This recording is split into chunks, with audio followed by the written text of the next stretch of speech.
Eina vayira elav Adonai be'elonei mamrei v'hu Yoshev Pesach ha'oyel k'choy mayoim Vayisa eina v'vayar v'hinei shloisha anoshim nitzavim alav v'vayar Ton Savaton Mariae Magdalene Erchete prois Gotias Etius is omnimion بلى قد جاءتك آياتي فكذبت بها بلى قد جاءتك آياتي فكذبت بها واستكبرت. Vous connaîtrez la vérité et la vérité vous affranchira. Tels sont les propos de Jésus-Christ dans Jean 8, verset 32. Raison pour laquelle nous sommes ici tous les samedis. Parce qu'il n'y a qu'un seul Dieu et je voudrais que son message soit unique. Message unique, votre émission hebdomadaire, celle qui nous réunit ici tous les week-ends pour pouvoir échanger en toute convivialité. Aujourd'hui, nous allons continuer sur un thème, la nouvelle alliance pour Israël ou pour l'humanité, avec des panélistes que je vais présenter juste après la courte transition.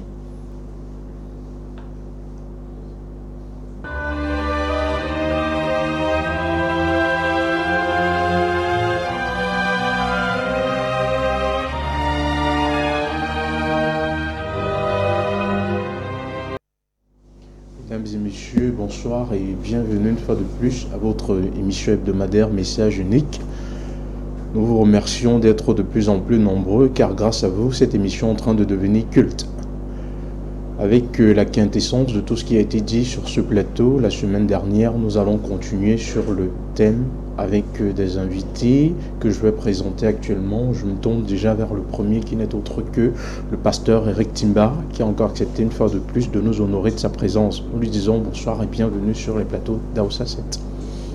Oui, merci déjà monsieur le journaliste Daniel. J'espère que tout le monde va bien et je te remercie déjà de m'avoir donné la parole. C'est vrai que je suis un habitué de l'émission Aoussa 7 message unique. Beaucoup de gens me connaissent déjà. Et je dis grand merci à tous les téléspectateurs qui nous regardent depuis déjà de bonnes années. Ils nous font confiance parce que nous sommes là pour parler de la vérité. Et je salue aussi tous les téléspectateurs d'Aoussa 7 parce qu'ils sont vraiment les chers téléspectateurs d'Aoussa 7 qui sont scotchés et qui nous font confiance et qui regardent la chaîne de temps en temps. Sans oublier le panel. Je salue Imam Mokhtar et le co-débatteur Alassa. Sans oublier la production et le directeur général. Je salue aussi toutes les autorités de la place. Et j'ai dit grand merci à Jéhovah parce que c'est lui qui a permis que nous puissions nous retrouver ici aujourd'hui. Et que tout ce qui va se dire ici doit refléter la gloire de Jéhovah parce que nous ne venons pas ici pour notre propre gloire, mais nous venons ici pour celle de Dieu et permettre à ceux qui recherchent la vérité de la trouver, comme tu as dit dans Jean chapitre 6, le verset 32, qu'on connaîtra la vérité et elle va nous affranchir. Merci déjà. Ok. Nous ne sommes pas ici pour notre propre gloire, mais celle de Dieu, tel l'a dit le pasteur Eric Timba. Et je souhaite aussi par là la bienvenue au prédicateur Alassane sur le plateau d'Aoussa 7. Oui, alhamdulillah, que tous les louanges soient dus au Seigneur des univers et que son salut et sa bénédiction soient sur le dernier prophète Mohammed sallallahu alayhi wa sallam, sur ses compagnons, sa famille et tous ceux qui le seront jusqu'au jour dernier.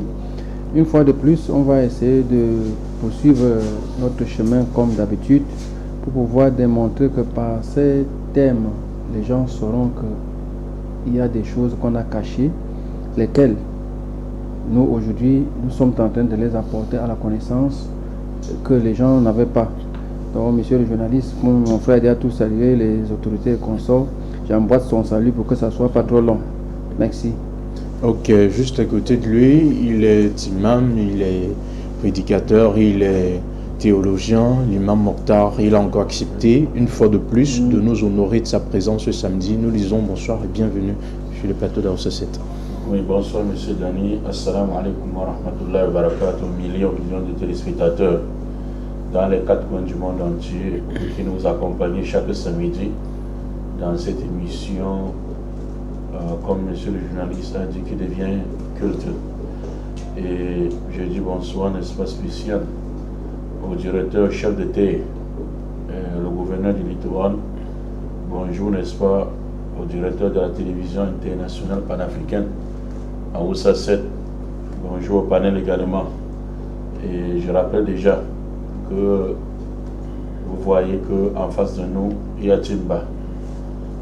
Il y a 2 choses. La première, que on apprécie une chose de lui et on déprécie, et l'autre, n'est-ce pas, on rejette. La chose qu'on apprécie chez Timba est que c'est le seul qui est resté courageux, malgré les coups de fouet et malgré, n'est-ce pas, les tortures spirituelles. Le monsieur est toujours là, il encaisse les coups à la place de tous les chrétiens du Cameroun. Et je lui donnais comme conseil de laisser ça et rentrer dans l'islam. Parce qu'à force de subir les coups de fouet, ça va finir par le torturer au point où il va délirer spirituellement. Ou bien attraper la maladie qu'on appelle souvent la christopathie.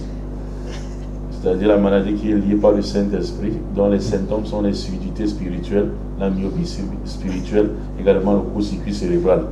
Donc nous disons, et ça c'est ce que nous apprécions, n'est-ce pas, chez lui.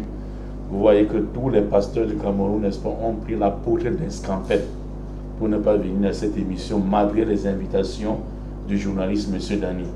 Vous voyez que tous, n'est-ce pas, ils sont là, ils regardent des émissions.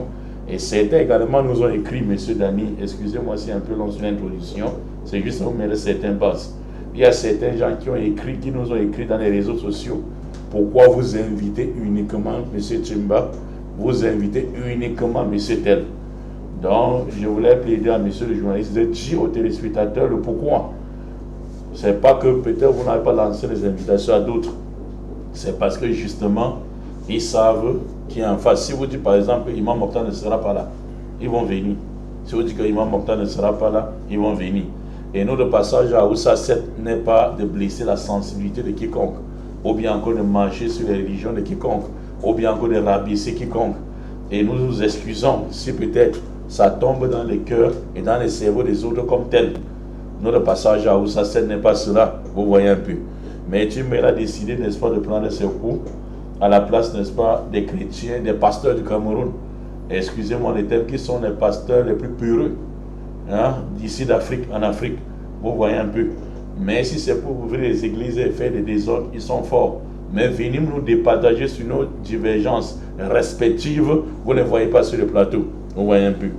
Mais maintenant, ce courage également qui va de M. Timba, qui va le noyer, malheureusement, je crains vraiment pour lui, parce qu'à force de continuer et s'entêter dans la bêtise, il s'enfonce de plus en plus. Donc je dis, excusez-moi, n'est-ce pas, de la longueur, n'est-ce pas, de mon introduction.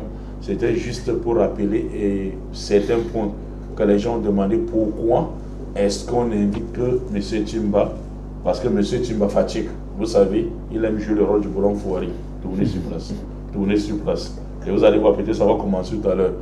Montre-moi dans le Coran, montre-moi le Coran, on montre. On voit un peu. Donc les gens disent c'est fatigant dans les réseaux sociaux. Invitez tout le pasteur, au moins lui qui fait le boulon foiré, mais il est là. Parce que le boulon ne peut pas quitter. C'est là. Vous voyez un peu. Par rapport à ceux, n'est-ce pas, qui se cachent derrière les maisons. Bonsoir également. Un bonsoir spécial également. Salam également à ma famille, à la maison. Merci. Merci beaucoup. Merci, Imam Mokhtar.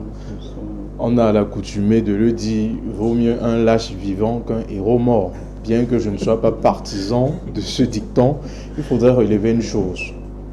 J'aime rencontrer en face de moi des hommes qui ont du cran, des hommes qui sont confiants par rapport à leurs idées et ce qu'ils produisent. Il est important de rappeler que ça fait déjà des mois que j'ai pris sur moi de passer l'invitation à plusieurs pasteurs. Mais ce que les spectateurs ne comprennent pas, souvent il vous arrive quand on vous donne le numéro d'un pasteur, vous l'appelez, vous l'invitez, vous le faites prendre de l'émission et tout, il commence à vous dire des choses que vous ne comprenez pas au téléphone. Parfois, ils vous disent non, je ne pars pas là-bas, mon église ne peut pas me permettre de me représenter, je ne suis pas indépendant. Et tourne. Après, vous ne le voyez pas sur le plateau. Certains ont même dit qu'ils devaient être là. Après, on ne les a pas vus. Donc, il faudrait que les téléspectateurs sachent que quand quelqu'un prend sur lui de se retrouver sur cette table-ci, il mérite humblement notre respect. Parce que c'est vraiment du courage de le faire, d'assumer ses positions sur un point de vue universel. Parce que cette émission, elle est regardée partout dans le monde. Voilà la seule précision que je voulais faire. Là maintenant, avant même d'entrer dans le thème, je voulais faire un petit tour de table. Parce qu'il y a des choses qui se passent actuellement. On ne doit pas se mentir, nous sommes dans une phase, dans une dernière ligne droite pour les élections présidentielles au Cameroun. Et si des hommes de Dieu sont sur le plateau, forcément, ils peuvent avoir des messages qui pourraient passer à l'encontre des Camerounais qui nous écoutent un peu partout dans les 4 coins du territoire. Donc, déjà, j'aimerais savoir, par rapport aux élections qui approchent, quel peut avoir votre conseil que vous avez à donner aux Camerounais en ce moment précis, Pasteur Timba? Oui, monsieur, merci beaucoup de me passer la parole par rapport à cet événement qui arrive déjà d'ici quelques mois. Tout ce que moi je dirais, c'est d'adresser un message à tous les Camerounais d'être sereins et d'éviter le trouble, de penser que si l'autre est passé, qu'on n'est pas d'accord que l'autre est passé, qu'on accepte que l'autre est passé, et d'utiliser les voies légaux. Ça voudrait dire que quoi? La loi. Qu'est-ce que la loi dit? Parce que nous devons prôner la paix, parce que la paix est encore plus meilleure que toute autre chose. Un pays où les citoyens ne sont pas en paix, et nous-mêmes, nous voyons des exemples à côté de chez nous. On voit à la télé où des gens meurent de famine à cause des situations parce que on ne veut pas accepter que l'autre a gagné, même s'il a utilisé comment je peux dire, certaines voies pour accéder à la magistrature suprême. On peut que, et j'ai dit que tout le monde s'en remet à Dieu. Il n'y a que Dieu qui va remettre la paix sur la terre entre les hommes. Donc chacun reste calme et serein le jour du vote, que tout Camerounais qui se sent citoyen et qui veut le changement aille voter. C'est tout. Ok, merci Pasteur Rick. Vous avez très bien écouté ces conseils. Le Pasteur Rick Timba vous envoie au niveau des urnes. Il vous autorise à utiliser les voies légales pour porter votre voix et il vous appelle à respecter les résultats des urnes, car pour lui, la chose la plus importante reste la paix. Parce que ce n'est que dans la paix qu'on pourrait faire quoi que ce soit. Il a pris l'état des pays dans lesquels ils n'ont pas voulu respecter ces choses-là et c'est parti dans tous les sens et qui connaissent actuellement même la famine et certaines choses. Parce que quand il y a un pays où tout va en vrille, on ne peut absolument rien faire. Et prédicateur Alassane, qu'est-ce que vous avez aussi à nous dire concernant ces élections qui approchent? Bref, les élections approchent à grande vitesse, mais la mentalité des Camerounais est en train d'être manipulée par les mauvaises personnes, soi-disant que la place peut revenir qu'à eux, ne sachant pas que seul le pouvoir est donné par le Créateur. S'il était dit que le président Paul Biya, son excellence Paul Biya, doit rester au pouvoir, personne ne peut changer. Et si aujourd'hui le Créateur décide qu'il part du pouvoir, il part. Donc penser qu'on doit prendre le pouvoir par la force, c'est la lâcheté. Quelle force qui mettra tout le pays en danger. Voyons nos deux zones, le sud-est et le nord-ouest. Il n'y a pas la tranquillité là-bas. Tous ces gens qui avaient leur maison sont maintenant on appelle ça des immigrés au Cameroun. Ils sont déplacés pour un lieu où ils n'étaient pas préparés. Les maisons sont devenues chères pour eux. Et s'ils n'avaient pas de quoi vivre, qu'allons-nous dire de ceux-là qui n'ont pas de quoi vivre quand on doit commencer encore une autre guerre pour que tout le Cameroun s'embrasse? Donc j'appelle à l'intelligence des Camerounais que ceux qui envoient en route des individus et gardant leurs fils en Europe, c'est eux les bêtes qu'on utilise pour assouvir un peuple qui est déjà dans la tranquillité. Parce qu'il ne faudrait pas qu'on nous mette dans l'esclavage du pouvoir, que non, il faudrait qu'on mette tel à la place pour changer pour non. C'est le comportement de l'individu qui permet au Créateur de nous donner un bon dirigeant.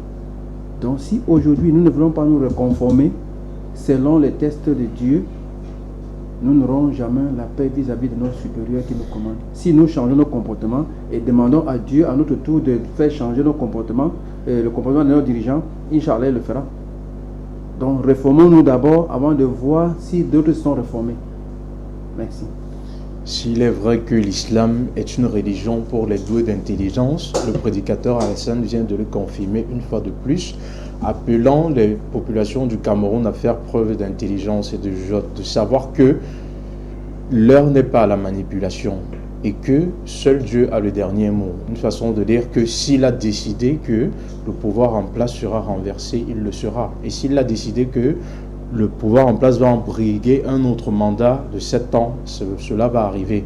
Et je me tourne maintenant vers le pasteur, l'imam Mokhtar, pour aussi avoir son mot. Oui, vous savez, c'est la même question qu'on a posée à nos messagers.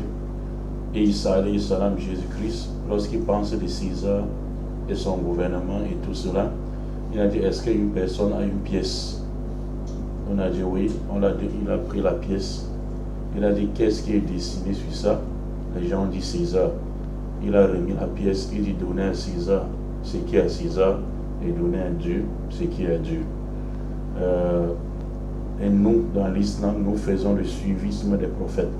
C'est la même réponse que moi je vais donner sur le plateau. La politique aux politiciens et la religion aux religieux. Toutes ces choses-là qui se passent, il y aura brûlé, machin truc. Le Cameroun n'a jamais connu la guerre. Et l'homme camerounais sera le plus peureux. Que personne ne vous trompe. Il n'y aura jamais de guerre au Cameroun. Et vous allez voir toutes ces choses organisées, ça va passer dans les bonnes conditions. Lorsqu'on a retiré même l'un des candidats, là on a fait des brebis. Oh machin truc, lorsqu'on est venu avec les maniouates, on a déposé. C'était le calme absolu. Donc, il n'y aura jamais de guerre au Cameroun. Le Cameroun n'a que connu la guerre. Merci beaucoup. La paix, je voulais dire. Merci beaucoup. Ok, merci, Imam Mokhtar. Certainement, vous savez, à l'approche de ces élections, des hommes de Dieu qui sont des guides, qui ne devraient pas seulement occuper cette casquette-là, qui peuvent conduire les personnes qui sont des modèles. Leur point de vue est souvent très important à l'encontre des fidèles qui les écoutent. C'est pour ça que j'ai voulu avoir un mot de tout un chacun avant d'y poser les dés pour entrer dans le vif du sujet. La nouvelle alliance est celle qui nous intéresse actuellement. La semaine dernière, on s'est interrogé encore de savoir si c'était pour Israël ou c'était pour l'humanité tout entière. Et à la fin de l'émission, le pasteur Eric Timba nous disait qu'il avait tellement de choses à dire encore, mais je lui disais que le thème va continuer cette semaine. Donc là maintenant, je me tourne vers lui pour savoir ce qu'il a de plus à dire sur le fait que la nouvelle alliance n'était pas seulement pour Israël, mais pour le monde entier. Ok, merci encore, monsieur Daniel, de me donner la parole. Maintenant, on va entrer dans le vif du sujet. Moi, j'aimerais tout simplement rappeler une chose en disant qu'on a même lu le texte la semaine passée. L'alliance, qui devrait entrer dans l'alliance, bénéficier de cette alliance, puisqu'on a dit à 3 patriarches que de par eux, toutes les nations de la terre seront bénies.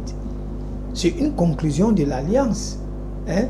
Et la partie qui contracte l'alliance, c'est qui? C'est Dieu et ceux de la nation d'Israël et tous ses patriarches. Donc l'alliance dont nous sommes en train de parler ici, elle nous concerne tous les humains. Et cette alliance devrait d'abord commencer où? C'est pour ça qu'on a lu le texte de Jérémie 31, le verset 34 à 35, où Dieu dit dans les derniers jours, il va conclure une alliance, une nouvelle alliance avec la nation d'Israël et de Juda. Non pas comme l'alliance qu'il a contractée avec leurs ancêtres, mais une nouvelle alliance. Ça voudrait dire que cette nouvelle alliance part sur des nouvelles bases, sur des nouvelles clauses. C'est de ça qu'il était question. Et quand j'ai lu le texte de Luc 22, le verset 20, où Jésus a conclu une alliance avec ses disciples. Comment est-ce que cette alliance-là devait donc être mise en vigueur? Il fallait que Jésus lui-même soit là pour établir l'alliance, parce que c'est avec lui que Dieu a conclu l'alliance. C'est de ça qu'il s'agit ici. Moi, je ris beaucoup parce que Mokhtar, lui, il se fixe parce qu'il dit toujours que montre-nous dans le Coran. Mais nous, il doit nous montrer dans le Coran. C'est vrai. Nous sommes ici, j'ai dit dans mon introduction de 5 minutes en disant que nous ne venons pas ici pour nous. Nous venons ici pour la gloire de Dieu. Et c'est important, nous devons expliquer aux téléspectateurs ce pourquoi nous sommes venus. Et le thème, nous devons leur expliquer ça, leur donner les tenants et les aboutissants. C'est de ça qu'il est question. Dans la nuit du 14 Nisan, Jésus a fait une alliance avec ses disciples. Et cette alliance est entrée en vigueur comment? Grâce à la mort du Christ. C'est le sang du Christ qui permet cette alliance. C'est de ça qu'il est question. Moi, je ne sais pas pourquoi, Mokhtar, moi je dis que le Coran est là. Puisque comme le thème est là, nous utilisons la Bible et le Coran. Parce que je lui ai posé la question la dernière fois, il ne m'a pas répondu. Est-ce que Allah a-t-il conclu une alliance avec la nation arabe dont Mohammed est le précurseur? Je lui ai posé cette question, il ne nous a pas donné la réponse ici. Il n'a lu aucun verset, mais il a lu rien qu'un seul verset coranique où Allah dit qu'il a pris l'engagement des enfants d'Israël. Moi, je pensais que lui, il allait au moins nous montrer que, bon, voilà, Allah dit qu'il a pris un engagement avec les enfants, avec la nation, avec les Arabes, les Quraysh, puisque Mohammed est de la tribu des Quraysh. Donc, il fallait donc qu'il ouvre le Coran, qui nous dit que, bon, ok, Allah a convenu une alliance avec la tribu des Quraysh. Il n'a pas donné. Moi, je ne vois même pas pourquoi on devait même parler des alliances ici. Hein? On devait même plus parler de ce sujet-là ici, parce que dans le Coran, il n'y en a pas. Il n'y en a pas ici.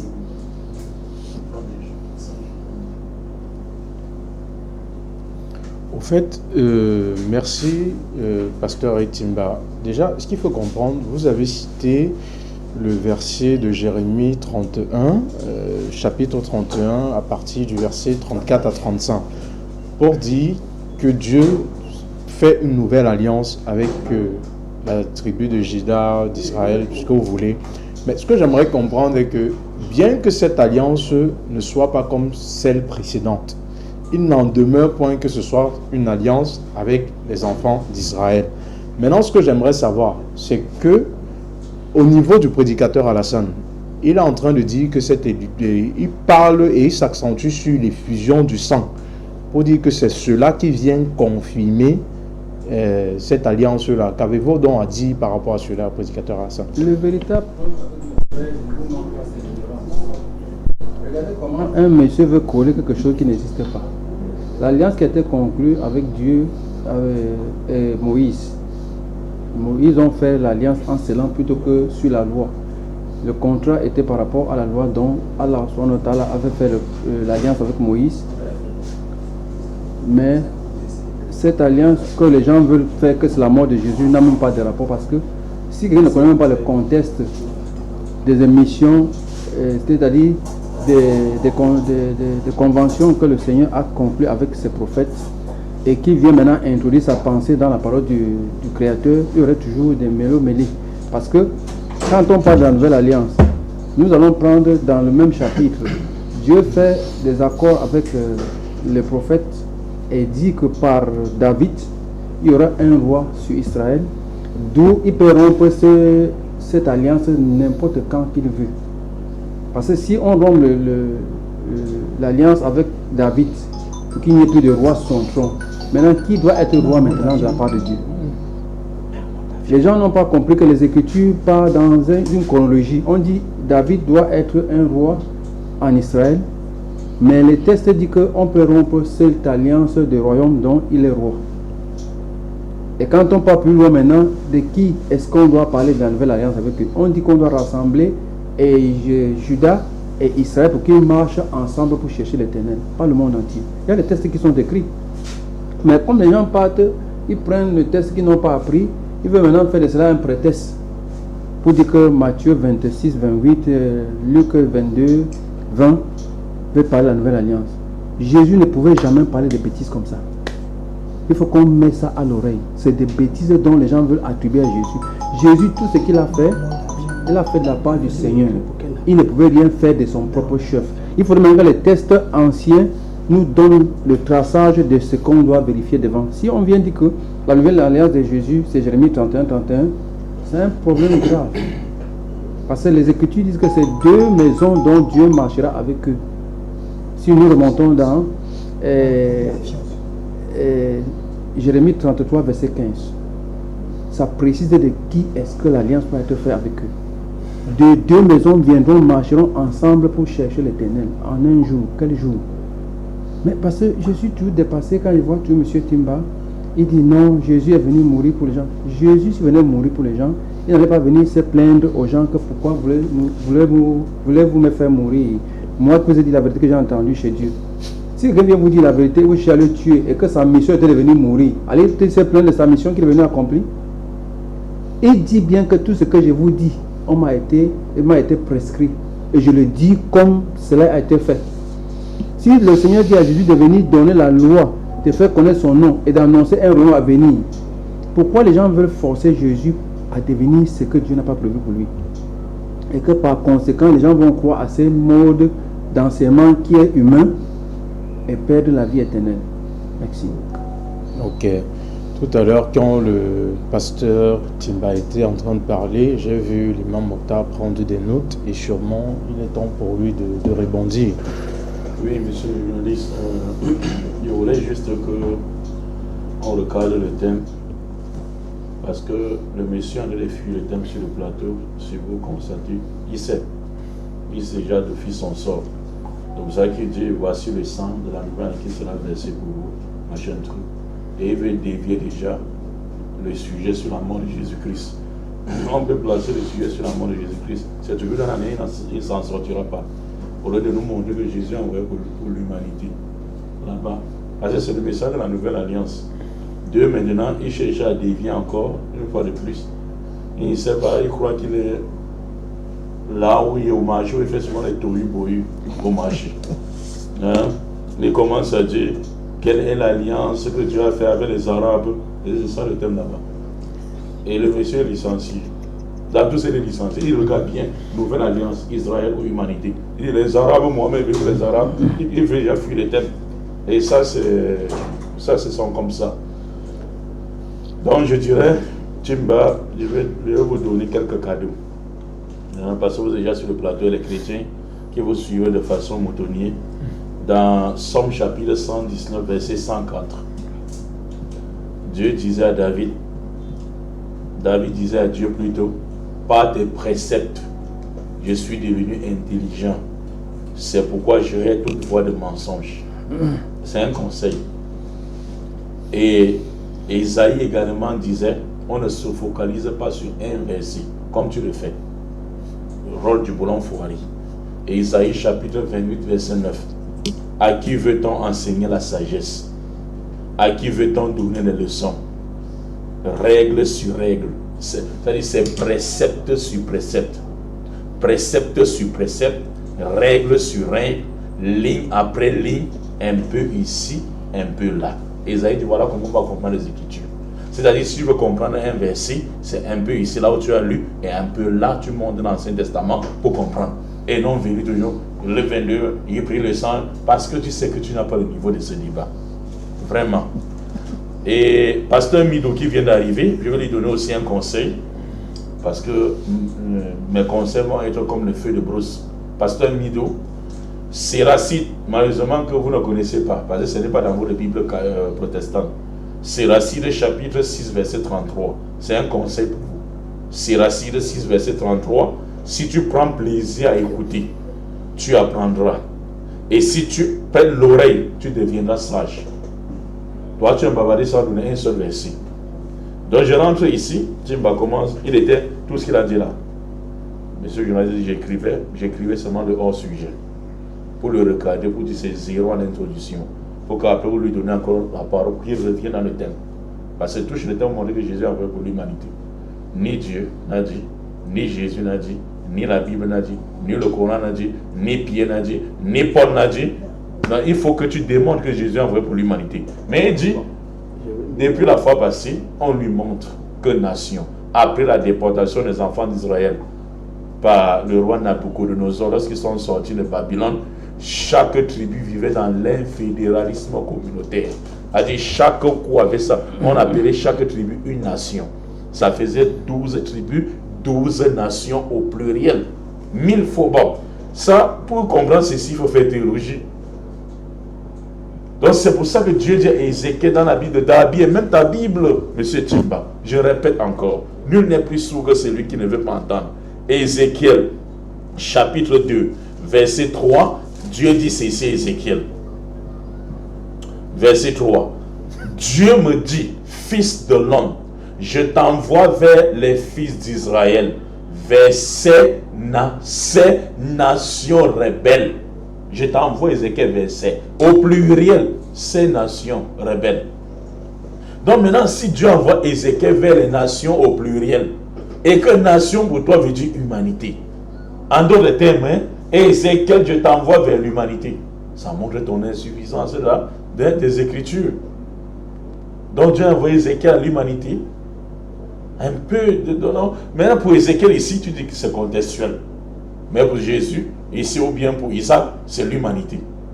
Est-ce que tu as le pouvoir de contextualiser les textes et de contextualiser les textes? Tu n'as pas ce pouvoir, tu bats. Et maintenant, Dieu maintenant, il revient, il dit toute la terre, il revient encore avec, on a corrigé la nation, il revient avec la terre. Luc chapitre 2 verset 1, je vais pas lire dans ta Bible, sur la question du monde nouveau. Le verset 1, on dit en ce temps parut César.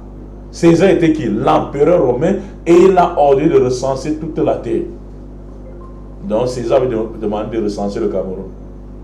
Donc tu ne sais pas qu'on disait la terre, on disait la terre propre, où était qui? Le gouverneur qui commandait la terre. Pas qu'on recensait la Côte d'Ivoire, le Cameroun, la France. Non, non, c'est pas comme. On ne comprend pas les Écritures comme ça là.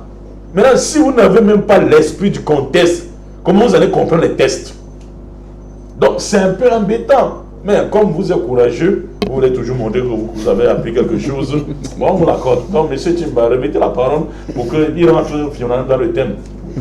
Si on bat, on n'a pas une fois sur le plateau, on passe.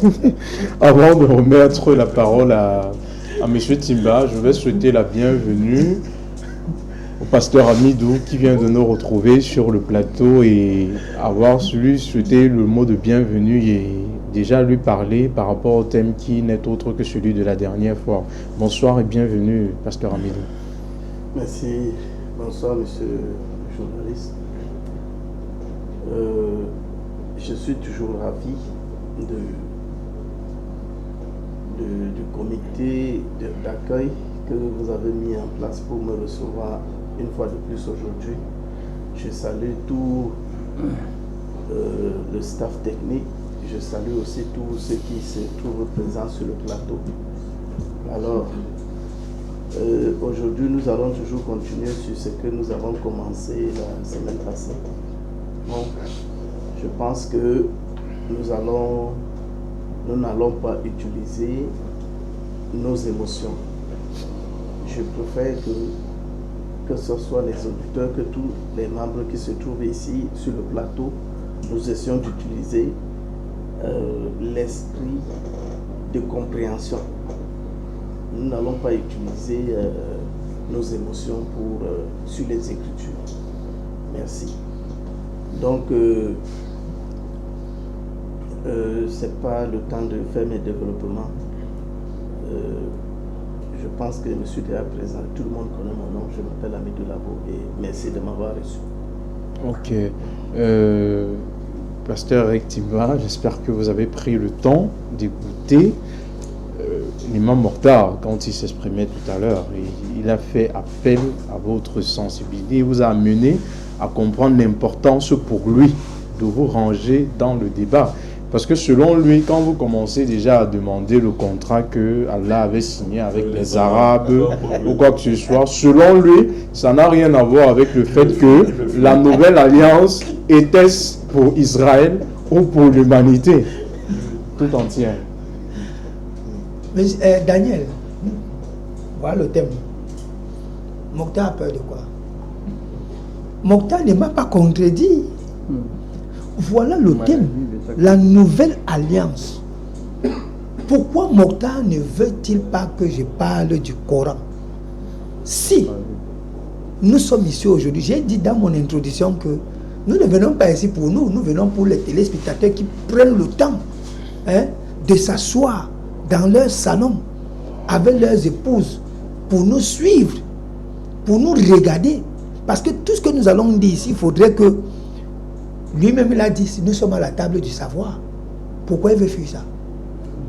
Monsieur le journaliste, c'est à lui-même qu'il faudrait poser la question que, mais Mokhtar, on parle des alliances. Que dit le Coran sur les alliances concernant l'humanité?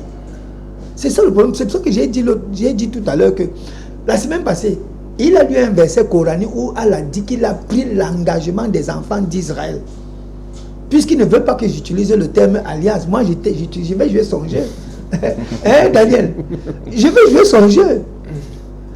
La nouvelle alliance, quand on parle de la nouvelle alliance, est-ce qu'il y a d'abord eu une ancienne alliance?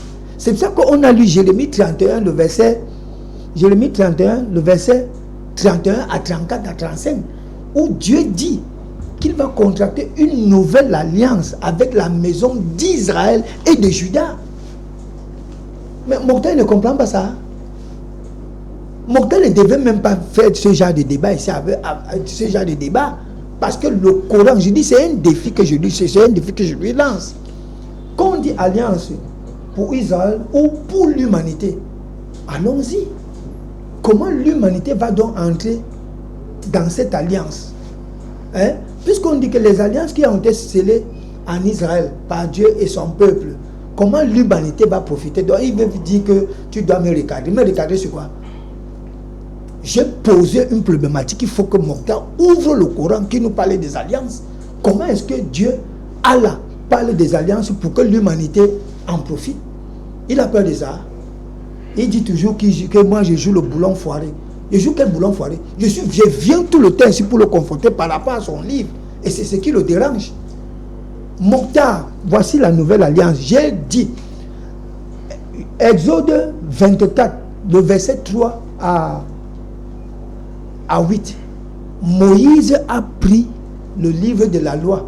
Il a lu devant tout le peuple. Et le peuple a pris l'engagement de dire que nous allons respecter toutes les paroles que Jéhovah a dites. Et Moïse s'est levé de bon matin, a pris un bol de sang. Il l'a aspergé sur l'autel, sur le livre et sur le peuple. Et il a dit, voici le sang de la nouvelle alliance que Dieu conclut avec vous aujourd'hui. Luc chapitre 22, le verset 20. Jésus est le garant, le médiateur d'une nouvelle alliance. Pourquoi il veut refuser ça?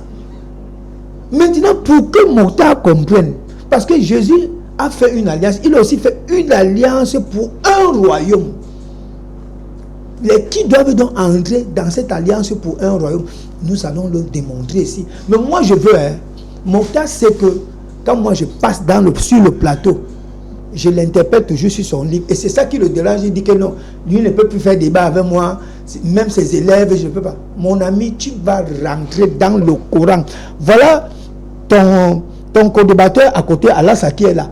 Ouvrez le Coran. Monsieur le journaliste, demandez-le d'ouvrir le Coran et de nous parler des alliances.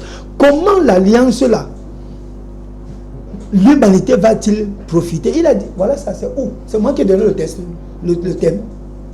Pourquoi il veut fuir ça? Mokhtar, je te ramène dans ton livre.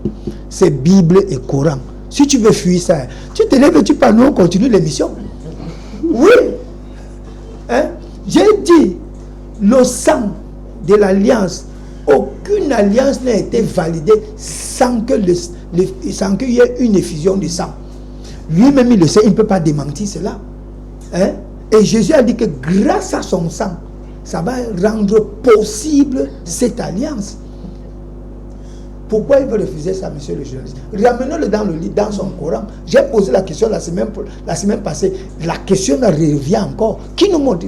On n'est pas ici pour son... Comment je peux dire? Nous ne sommes pas ici parce qu'on l'aime trop. Nous sommes ici parce que nous, on veut informer le citoyen lambda, le téléspectateur lambda qui nous regarde. Merci. Ok.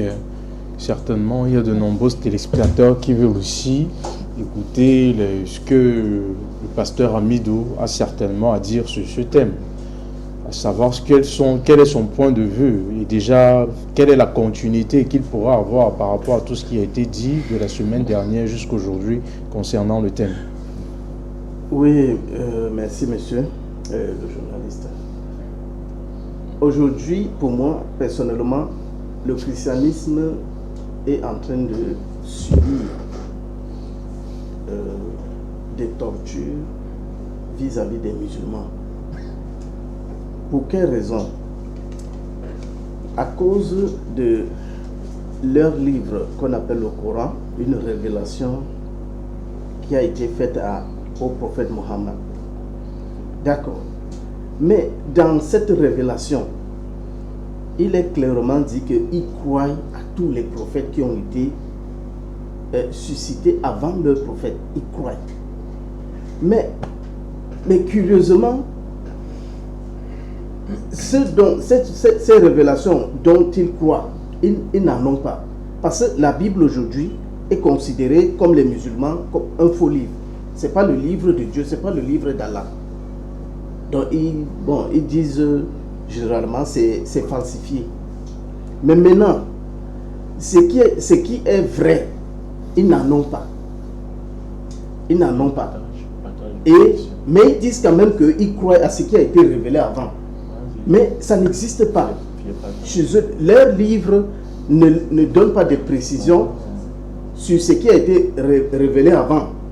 Mais comment vous croyez à ce que vous ne connaissez pas? C'est ça le problème. Voilà la raison pour laquelle mon frère Timbale dit que bon, la nouvelle alliance que Dieu a tissée avec les enfants d'Israël, c'est sur le sang. Mais ils ne croient pas, ils disent que c'est faux. Il faut maintenant qu'ils reviennent dans la Bible pour choisir ce qu'ils veulent. Choisir maintenant c'est-à-dire ce qui les intéresse.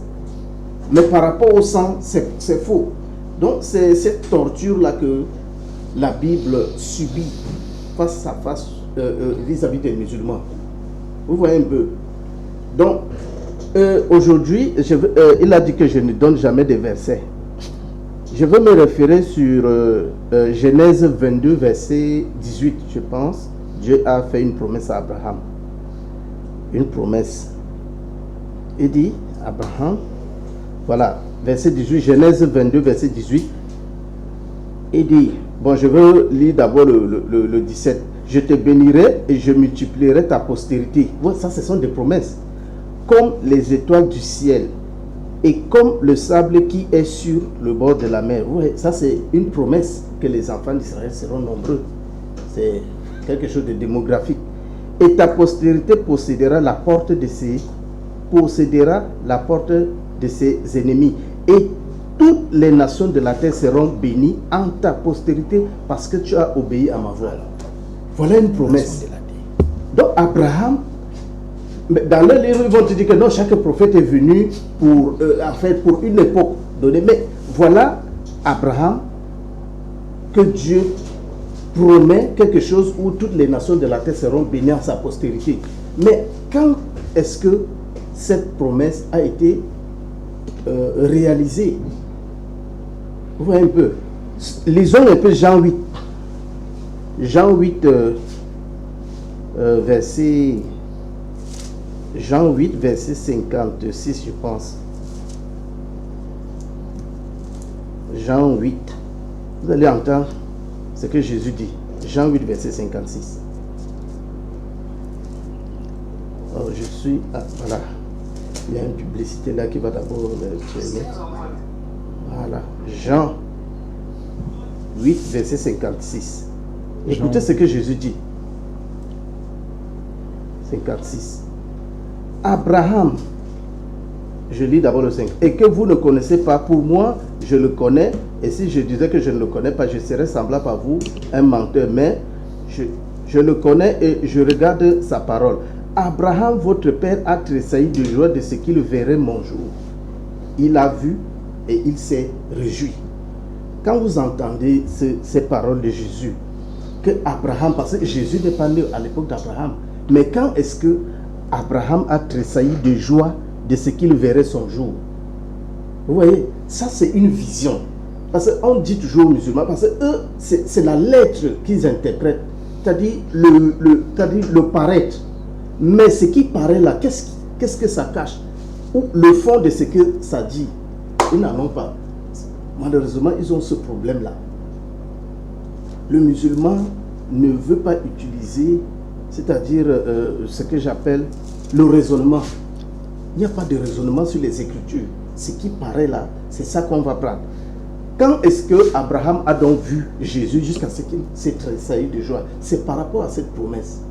Vous voyez, quand Dieu lui dit que toutes les nations de la terre seront bénies à ta postérité, c'est-à-dire Abraham a vu le Messie, qu'il y aura un Messie qui va sauver les enfants d'Israël et sauver toute la terre entière.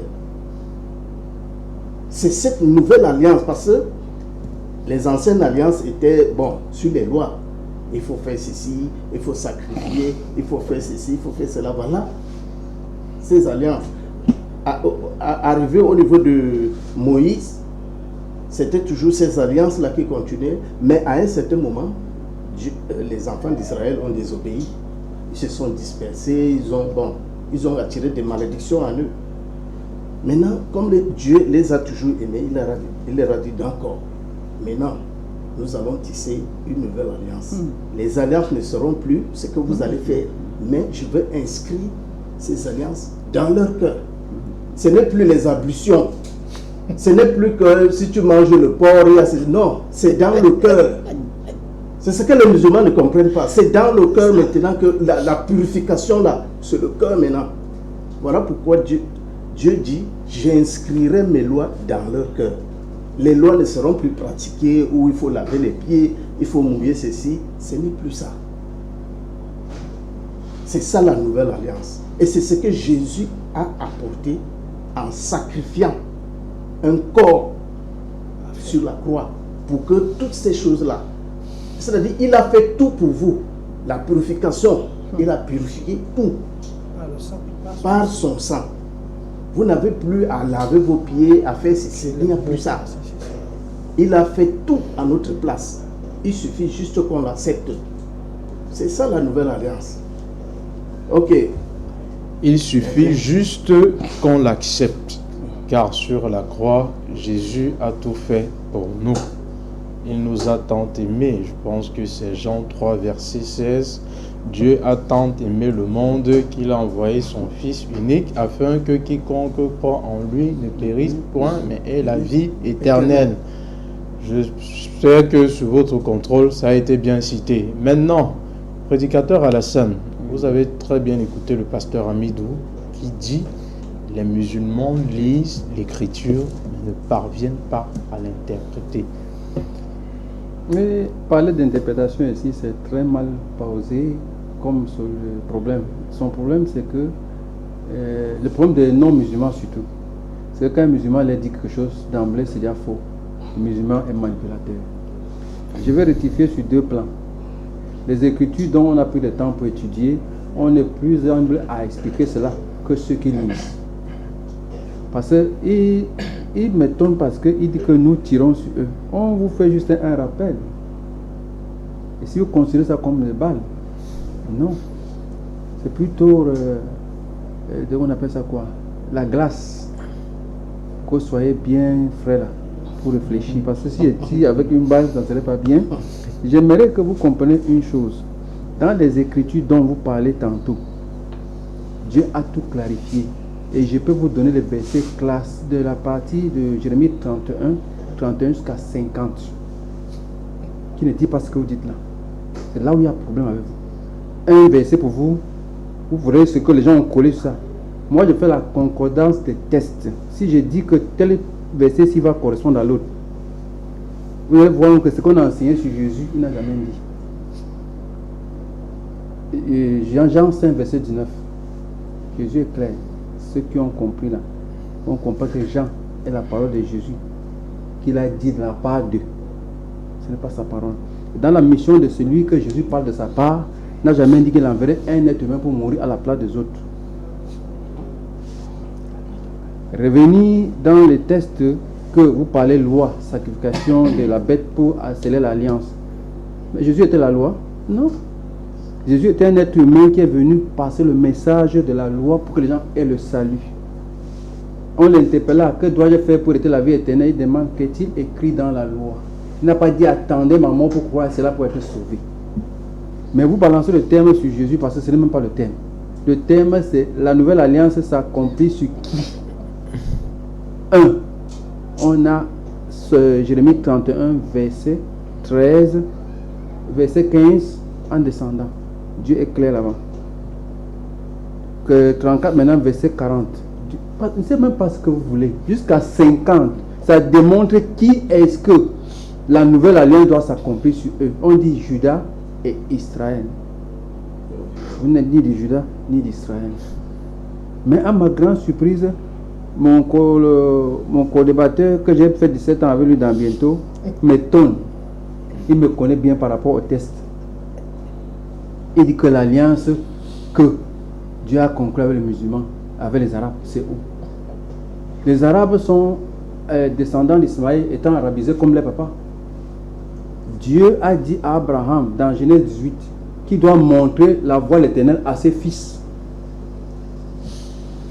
Ce qui est marrant, c'est que je parle tous les jours. Voilà 17 ans que je répète ceci à ce monsieur dont il est avec moi. Dans bientôt 4 ans avec monsieur Amidou, ou 5 ans. C'est qu'ils ne veulent pas comprendre que quand on veut parler des Écritures, on n'a plus le temps pour vérifier.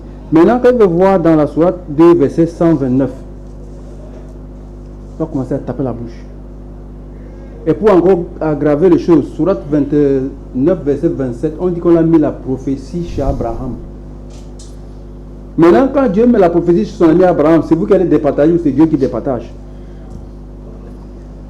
Les enfants d'Ismaël descendent d'Abraham aussi, et ils sont des enfants d'Abraham. La prophétie doit les concerner, forcément.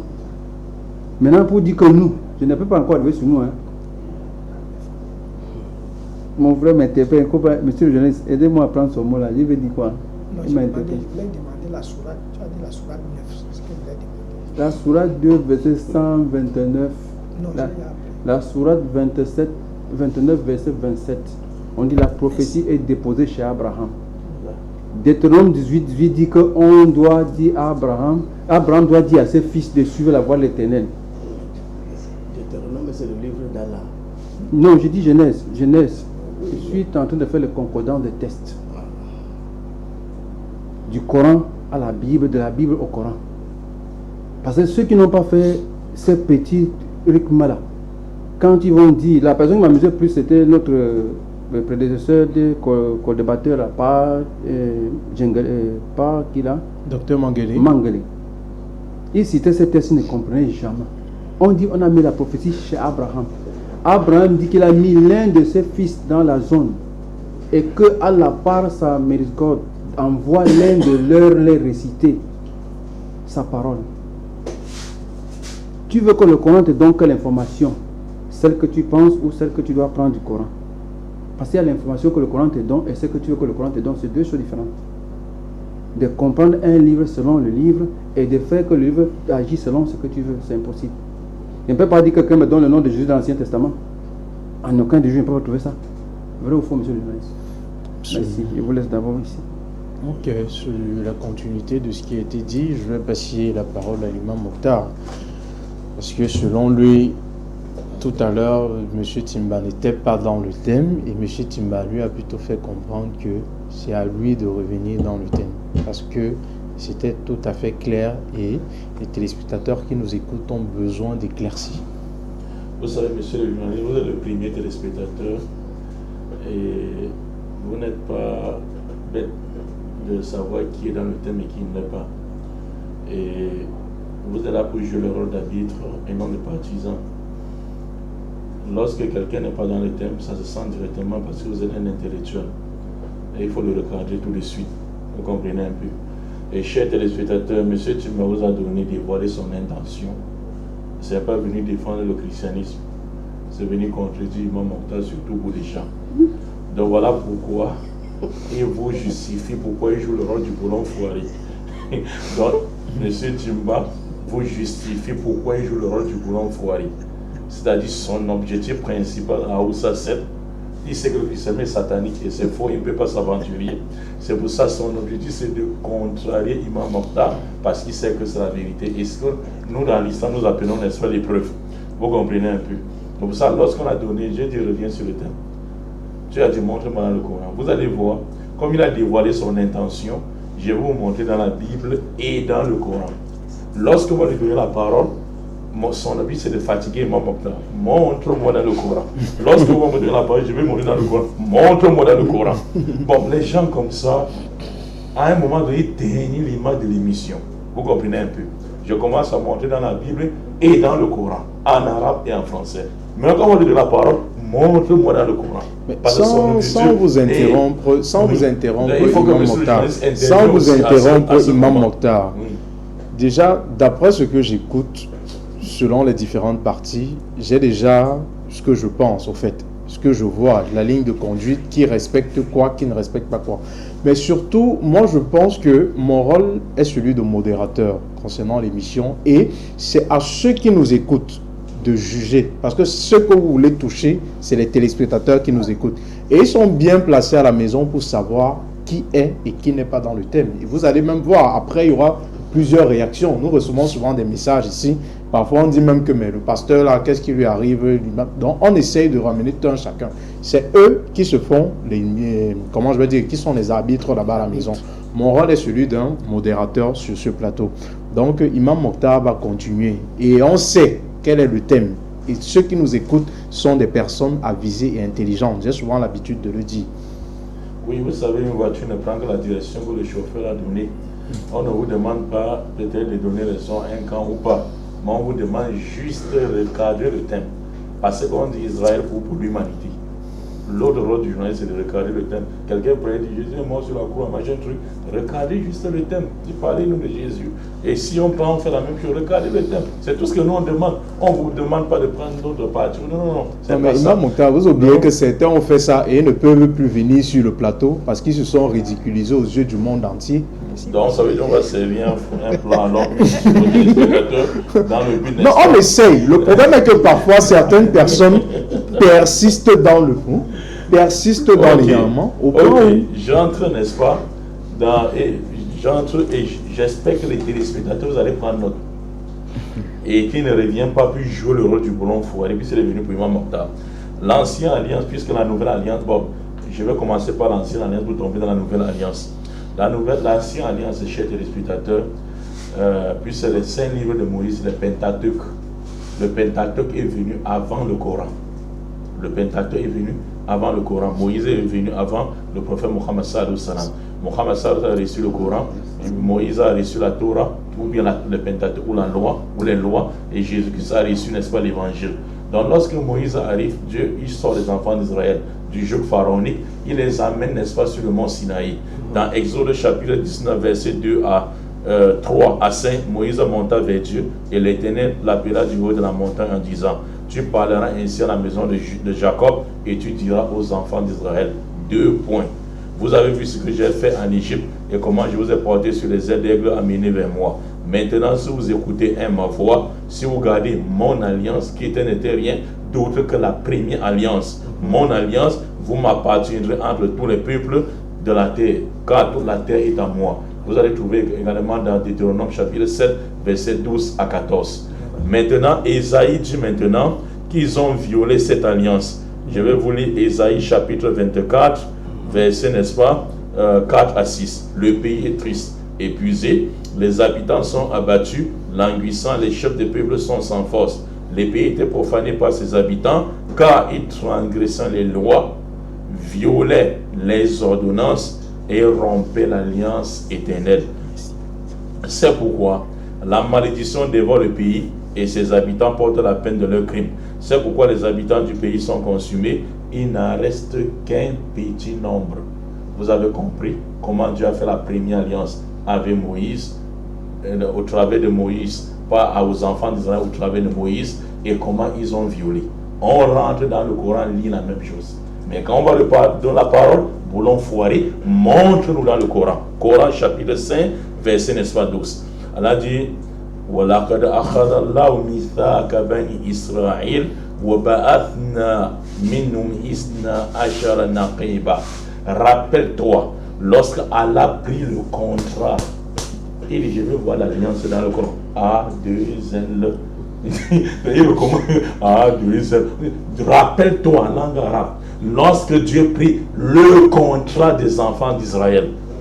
Nous, 92 chefs d'entre eux, Allah dit, je suis avec vous pourvu que vous accomplissez la prière, vous acquisiez la zakat et croyez à mes messagers, aidez et fassiez un bon prêt à Allah, j'effacerai vos méfaits et vous ferai entrer dans les jardins sur lesquels coulent les ruisseaux et quiconque parmi vous m'écroit après cela s'égare de droit chemin.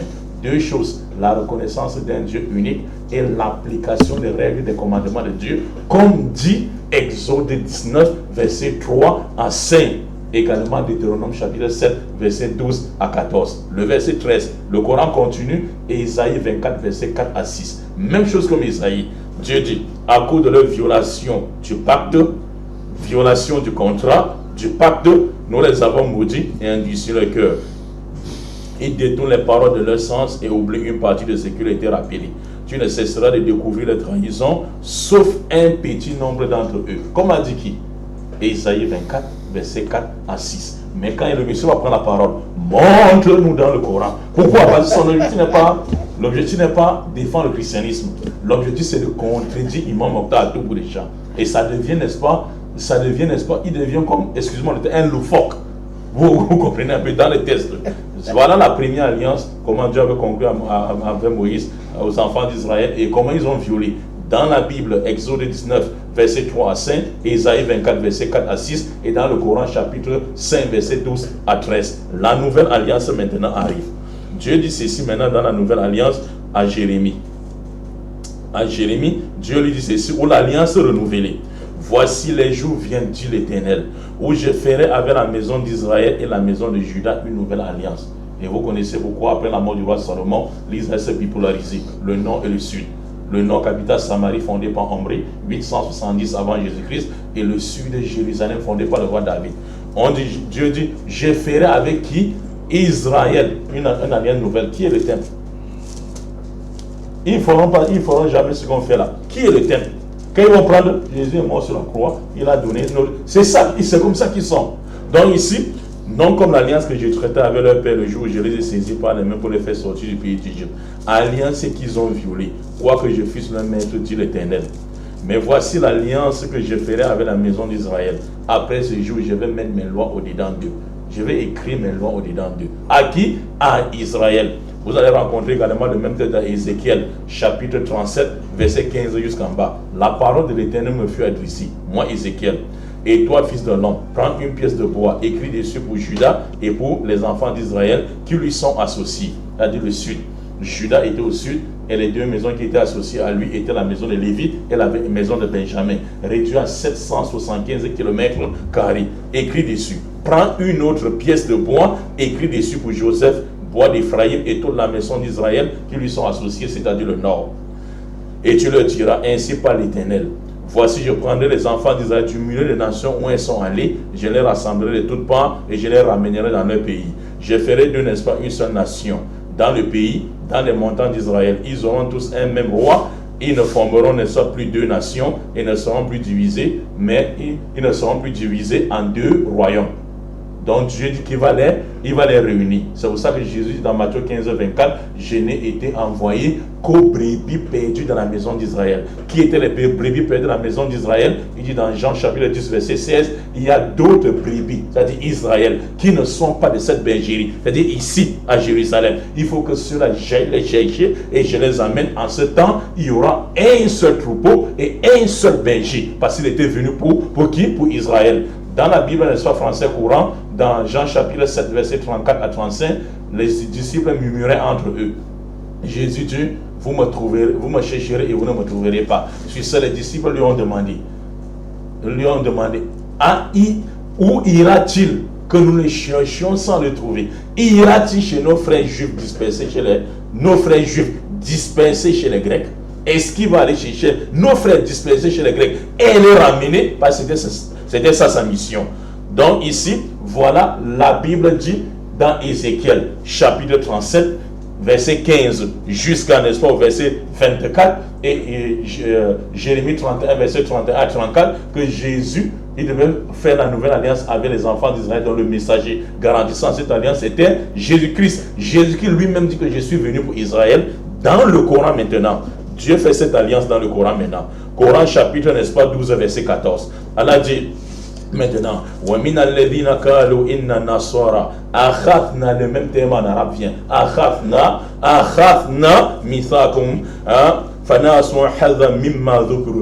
Et ceux qui disent que nous sommes chrétiens, j'ai pris aussi leur pacte.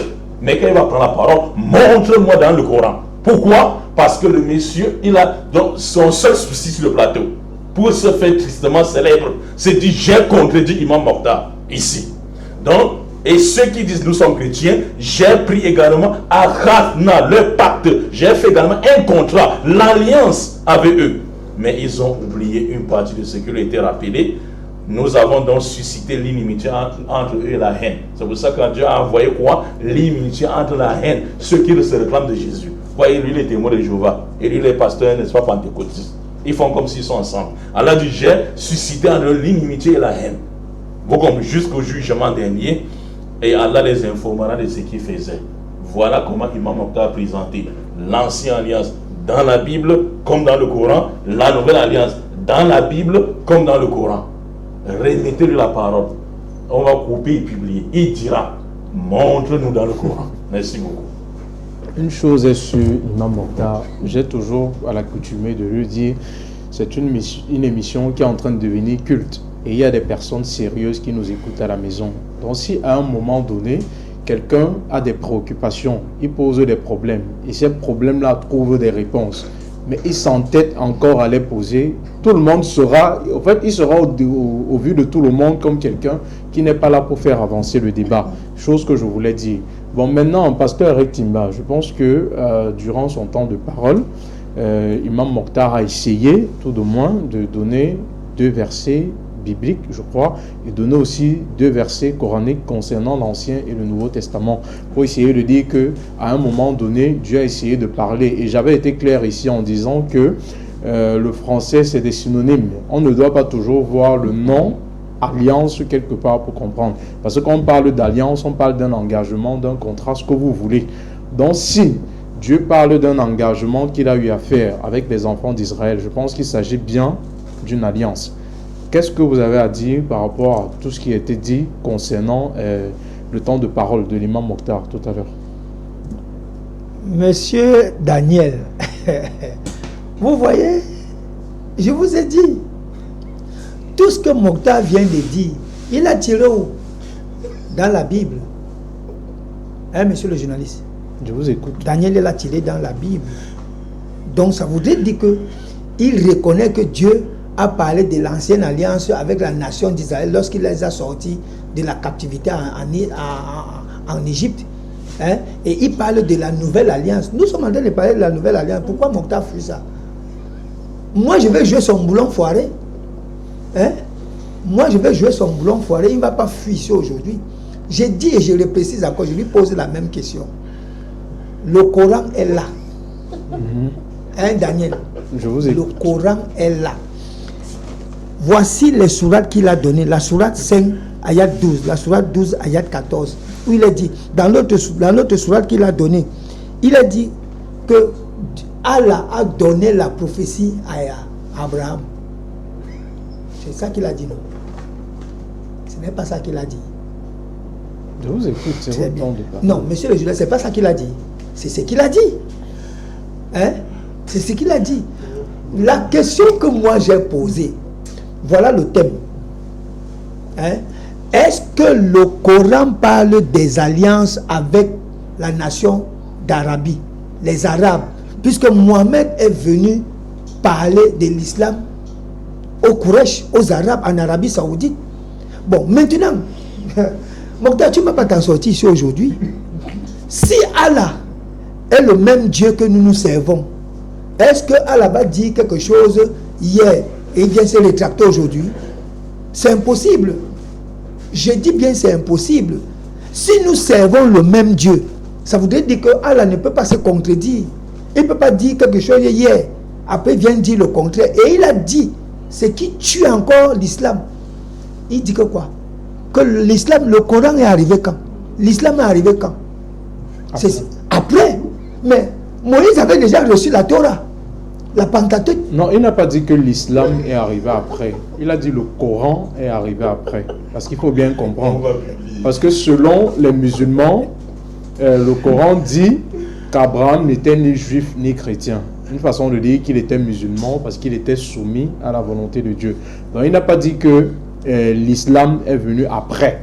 Mais il dit que le Coran est venu après la Torah de Moïse.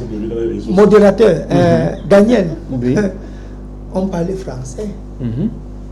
Si le Coran, la Torah est arrivée après, avant le Coran, l'islam est arrivé quand? La sourate 39, ayat 12 dit que quoi? Que Mohamed est le premier des musulmans. C'est en quelle année? Ce n'est pas en 610. C'est en 610 que Mohamed a apporté l'islam. Donc s'il confirme que le Coran, Moïse et les autres ont reçu la Torah avant l'arrivée du Coran, pourquoi il veut s'extraire de ça? Nous le ramenons dans le sujet. Moi je dis toujours. J'espère que vous avez écouté le verset qu'il a donné, que Mohamed est le premier des musulmans et c'est en 610. Qui donne le verset, s'il vous plaît? Très bien. Je vais mieux l'expliquer. S'il te plaît, ouvre-nous la sourate. Les musulmans sont là, ils pourront. La sourate 39, verset 12. Si tu peux lire. Sourate 39, verset 12. Vous avez un Coran avec vous, prédicateur à la salle. Ou bien moi je peux lire, hein? 39, 12. Oui, pourquoi pas? Ok. Sourate 39, verset 12.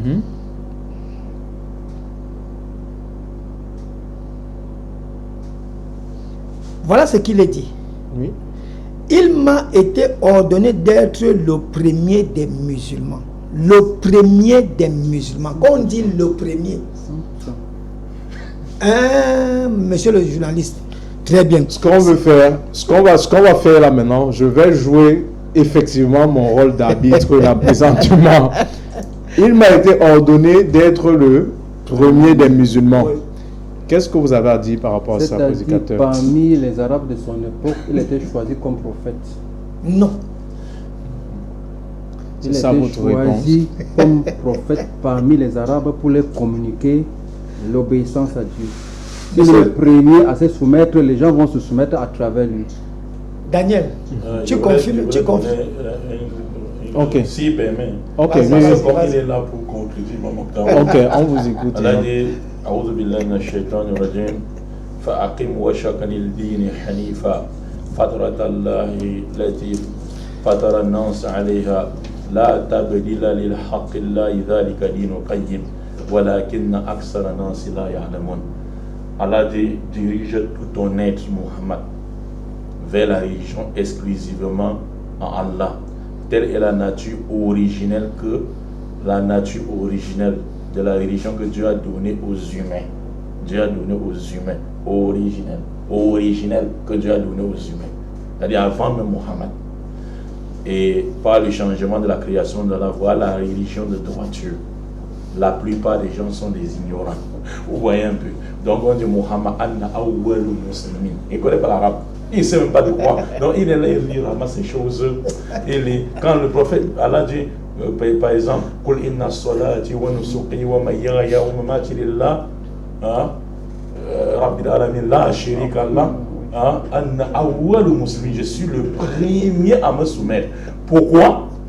Parce qu'Allah dit dans le verset précédent, il dit, dis-leur, Muhammad, que mes prières, mes sacrifices, ma vie, ma mort appartient à Allah. Donc je ne vous recommande pas une chose que je ne serai pas le premier à me soumettre sur ça. Je suis le premier à me soumettre de ça. Bon, comme il ne comprend pas l'arabe, il va le boulot si je comprends bien ce qui a été dit, c'est un peu comme j'entre dans une pièce, peut-être il y a des personnes que je suis en train d'encadrer et tout et tout. Mais je leur fais comprendre que respecter la loi. Et car je suis le premier à le faire. Et je leur fais comprendre que moi qui suis en train de vous enseigner de respecter la loi, je suis le premier à respecter cette loi. Et tu deviens le premier des êtres humains selon lui. Daniel. Donc je voulais juste dire ce que j'ai dit. Ok, maintenant c'est votre temps de parole. C'est mon temps. Voilà, effectivement. Daniel, vous voyez, Chers téléspectateurs, vous voyez, c'est pour ça que je veux, c'est pour ça que quand je viens ici, c'est confronter Mokhtar dans son livre. Lui dit que moi je le confronte. Je ne suis pas venu ici pour toi. Je ne viens pas ici pour toi, je viens pour les téléspectateurs qui prennent leur précieux temps pour nous regarder. J'ai dit et tu as confirmé. Quand on dit le premier, ça voudrait dire quoi? Ça voudrait dire qu'avant il n'y avait pas. Je vais vous enseigner ici aujourd'hui. La Sourate 62, ayat 2 dit quoi? Que les Arabes n'avaient pas reçu de messagers. Ils devaient donc se soumettre à quoi? Est-ce que tu parlais te soumettre sur quelque chose que tu n'as pas entendu, que tu n'as pas vu? C'est ça le problème avec vous. C'est ça le problème avec vous. C'est cette vérité-là que vous refusez d'accepter. La Sourate 43, ayat 44 dit que quoi? Que Mohamed a reçu un Coran en langue arabe et qui sera pour lui un rappel et pour lui et son peuple. Son peuple c'est qui? C'est pour ça que j'ai dit que l'islam, comme il a dit, le Coran est arrivé après. Ça veut dire que tous les prophètes ont déjà parlé. Maintenant, revenons sur le thème que nous avons, parce que ton livre ne dit rien. Parce que si on parle de nouvelle alliance pour Israël ou pour l'humanité, il fallait que ça commence où? C'est pour ça que je voudrais que Mokhtar, c'est pour ça que monsieur Daniel, je veux que vous ameniez Mokhtar à ouvrir le Coran. Qu'est-ce que Allah dit concernant les Arabes? C'est ce qu'il ne veut pas. Très bien. J'ai dit ici que, quand je prenais ma parole, j'ai dit que l'ancienne alliance a été validée par le sang. Hein? Si cette alliance n'avait pas été validée par le sang, ça voudrait dire que Dieu nous a menti. Écoutez ce qu'il a dit. Je vais d'abord lire Hébreux 12, verset 22 à 24. Mais vous êtes approchés d'un mont Sion et d'une ville du Dieu vivant, la Jérusalem céleste. Ça, c'est déjà l'alliance pour un royaume. Hein? C'est l'alliance que Jésus signe avec ses disciples pour un royaume. Et de milliards d'anges en assemblée générale et de la congrégation des premiers-nés qui ont été inscrits dans les cieux et de Dieu le juge de tous et des vies spirituelles, des justes qui ont été rendus parfaits. Et Jésus, le médiateur d'une nouvelle alliance. Monsieur le journaliste, je ne voudrais pas que Mokhtar vous distraite. Il ne faudrait pas que Mokhtar, parce que quand on parle de l'alliance ici, toutes les alliances que Moïse et la nation d'Israël ont contractées ont été faites par le sang. Écoutez ce qu'il dit. Et de Jésus, le médiateur d'une nouvelle alliance, et du sang d'aspersion qui parle mieux que le sang d'Abel. Voilà ce que l'apôtre Paul dit. Maintenant, pour finir avec Mokhtar, Matthieu 26, verset 28, je vais lire 2 textes. Car ceci représente mon sang de l'alliance qui va être répandu en faveur de beaucoup pour le pardon des péchés. On a vu que dans Exode 24, verset 3 à 8, Moïse a fait quoi? Il a lu le livre de la loi devant tout le peuple. Et il a fait une aspersion du sang sur le temple, sur le livre et sur tout le peuple. Et il a dit, voici le sang de l'alliance que Dieu contracte avec vous. La même chose, Jésus fait ça au 1er siècle. Et voilà encore ce qu'il dit. Le 22, verset 29. Et moi, je fais une alliance avec vous, tout comme mon Père a fait une alliance avec moi pour un royaume. Pour un royaume.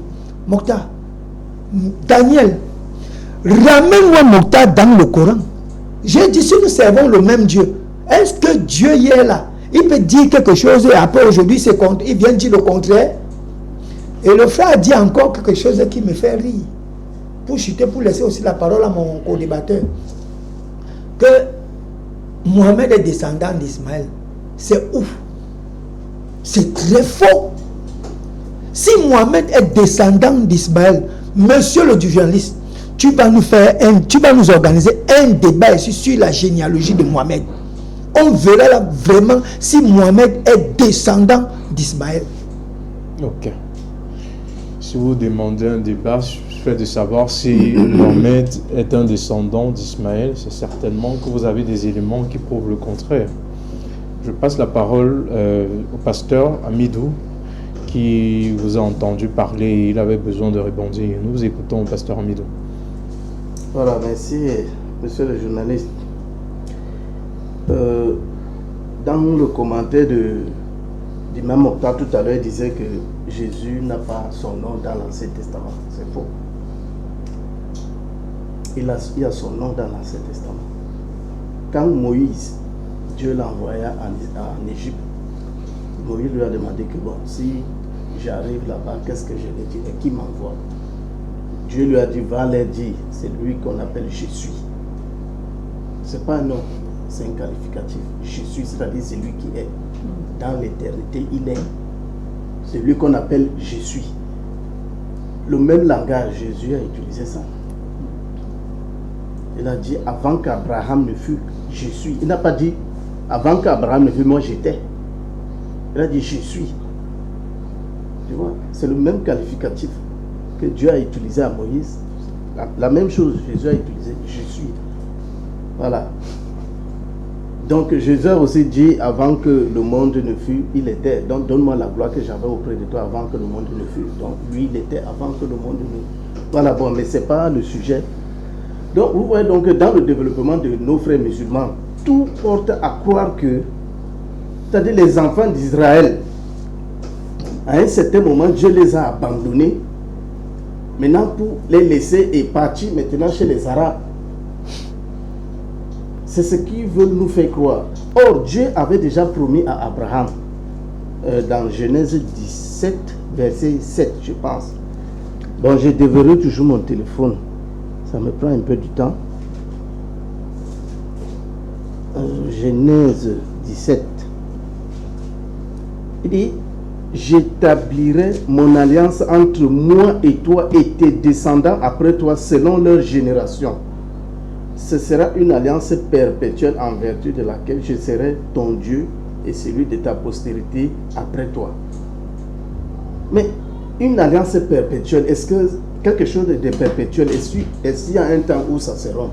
C'est pour l'éternité. On est d'accord? Bon, et si à partir d'Abraham, c'est comme si tu as un devoir de dissertation. Tu vois, l'introduction annonce tout ce que tu vas faire. Dans l'introduction. Donc Abraham est comme une introduction, c'est-à-dire ce que Dieu ferait avec son peuple et le monde entier. À partir d'Abraham, les promesses qui ont été faites à Abraham, là, c'est tout le plan de Dieu. C'est à partir d'Abraham. Donc, mais il ne faut pas que quand on est dans le corps du devoir, on a l'impression que, c'est-à-dire, le musulman veut nous montrer quelque chose que Dieu n'a jamais fait. Or, Dieu a promis à Abraham que j'établirai une alliance avec toi, une alliance perpétuelle. Donc ça ne va jamais se rompre. Quel que soit ce que les enfants d'Israël vont faire, il sera toujours avec eux. Vous voyez un peu. Voilà. Je continue. Toujours dans cette alliance. Maintenant, nous avons vu que dans l'Ancien Testament, si nous lisons, je pense, Nombre, il y a un ensemble de rites que Dieu a prescrit lui-même aux enfants d'Israël de ce qu'ils vont faire. C'est-à-dire les sacrifices des animaux, tu vas faire ceci, tu vas... Bon, je ne peux pas lire. Si on lit Nombre, le sacrifice est quelque chose, un élément essentiel dans le salut. Dieu a toujours utilisé le sacrifice comme salut. Ça, c'est ce que le musulman n'aime pas mentionner. Mais quand ils viennent dans la Bible, c'est-à-dire, ils n'ont pas des anciens, ils n'ont pas des livres révélés avant le Coran. Mais quand ils viennent dans la Bible, ils ne reconnaissent pas ça. Mais pourtant, ils le font. Par la fête de mouton, par exemple, ils sacrifient les animaux, mais ils ne reconnaissent pas ça comme quelque chose de salutaire. Or, quand on lit l'Ancien Testament, c'est écrit. C'est-à-dire qu'il n'y a pas de pardon de péché sans effusion de sang. C'est écrit. Sans effusion de sang, il n'y a pas de pardon de péché. Mais je ne sais pas pourquoi ils ne reconnaissent plus ça. Donc le pardon de péché, c'est Allah qui pardonne comme ça. il faut seulement se courber, faire ceci, et puis Allah te pardonne. C'est pas ça. C'est pas ça. Concernant l'humanité. En 1 minute. Oui. Concernant maintenant les promesses qui ont été faites à Abraham, cela s'est répandu sur. Parce qu'ils ne reconnaissent pas les chrétiens comme si. Ils disent généralement que Abraham n'est ni juif ni chrétien. Il était soumis, donc il était musulman. Ça, le musulman là, dans la dialecte hébreu, dans la dialecte, ça n'existe pas. C'est eux qui les attribuent ça. Donc on crée un Abraham qui est musulman. Abraham n'a jamais prononcé le mot là. Ils sont là, demandent le mot musulman en hébreu ou bien en araméen qui disent. Ils ont ramassé le mot là où Abraham est musulman. Merci, pasteur Amidou. Voilà, c'est vous qui avez inventé Abraham n'était ni juif ni chrétien. Abraham était musulman. Vous avez pris le mot là où? Prédicateur. Est-ce qu'Abraham est un mot musulman? Arabe. Vous avez pris ça où? C'est un mot arabe. Le pasteur Amidou est en train de vous. Il est en train de transcrire un mot. Il ne traduit pas. Non, vous avez le mot Abraham musulman. Ça n'existe pas en hébreu. C'est son temps de parole. Il vous a écouté religieusement. C'est en arabe. Voilà. Il transcrit un mot. Il demande que ça se trouve. Parce que c'est une religion. N'oubliez pas que c'est une religion. C'est son temps de parole. Muslim, c'est en arabe. Il transcrit maintenant le mot en hébreu. Vous voyez comment l'étude est bien. Même à grande surprise, il fallait qu'il nous demande plutôt que veut dire musulman en français. En hébreu, en araméen, en bamoun, en toutes les langues du monde. Muslim est un mot arabe qui vient d'un mot. Aslama, se soumettre. Le livre dont on dit que c'est un manuel islamique. Apprenez aux enfants de Jacob, alayhi salam, la soumission à la volonté de Dieu. Ils étaient des soumis. Avant eux, leur grand-père Abraham était un soumis. Eux-mêmes sont des soumis qui ignorent. Ah, voilà le problème de langue. Hein? Quelqu'un se met à parler d'un mot qu'il ne comprend pas, il vocifère, il dit non, il transcrit un mot. Au lieu de dire que qu'est-ce que le mot a dit en ma dialecte ou bien en ma langue de colonisation, etc., etc. Il dit non. Ils sont en train de dire qu'Abraham était un soumis. Nous parlons de la langue de Molière ici. Si on est d'accord sur ce point, on peut avancer. Toi, tu étais créé pour être soumis au Créateur, mais tu ignores que c'est ton identité spirituelle. Parce que nous sommes maintenant dans, on appelle ça quoi? La crise identitaire. Les gens ne connaissent pas leur identité. Mais déjà, si je comprends bien, vous basez déjà sur le fait de dire qu'il n'est pas chrétien. C'est parce que le christianisme vient après lui. Le mot chrétien n'existe même pas dans le Coran. Et le judaïsme vient après lui. Grave encore. Le mot chrétien n'existe pas dans le Coran. Parce qu'il dit chrétien, chrétien là. Ce sont les traducteurs qui ont mis chrétien. Le mot Naswara ne veut pas dire chrétien. Ça vient du Christ. Naswara ne veut pas dire chrétien. C'est une mauvaise tradition. Maintenant, je reviens encore. Pourquoi le chrétien, le mot chrétien Imam Mota a cité la Sourate 30, ici, verset 30. Parlant de l'origine de l'être humain. Il a illustré ça très bien ici. Mais ils n'ont pas compris. Depuis notre création, depuis avant notre création, parce qu'il faut que les gens comprennent, on nous a retirés dans le sein d'Adam, Sourate 7, verset 172. On a pris un engagement vis-à-vis d'Allah par rapport à l'adoration. Sourate 6, verset 30. On nous interpelle. Ainsi de suite, il faut que les gens comprennent que il ne suffit pas seulement d'aller ouvrir un livre pour venir faire peut-être l'exposé de ce livre. Il faut prendre le temps pour t'accorder avec le livre pour pouvoir expliquer le livre dont tu détiens. Parce que l'homme, quand il lui porte le livre, peut le transporter n'importe où qu'on le demande, mais il ne connaît pas ce qu'il a porté. Soyons au moins des humains avec la cervelle. Parce que ce qui m'étonne dans le camp en face, je me plais avec ce qu'on a mis long. Avec M. Timba, c'est 17 ans, près de 5 ans ou 6 ans avec celui-ci. Mais ce qui m'étonne, le même récit que je fais chaque jour, il demande où est-ce qu'on a pris l'engagement. Avant que Dieu nous crée, on a pris un engagement solennel. En 30 secondes, prédicateur Alassane. Non, ce sera le temps de nous impartir. Vous aurez le temps de... Dans cet engagement dont tous les humains ont pris avec là, c'est dans la sourate 7, verset 172.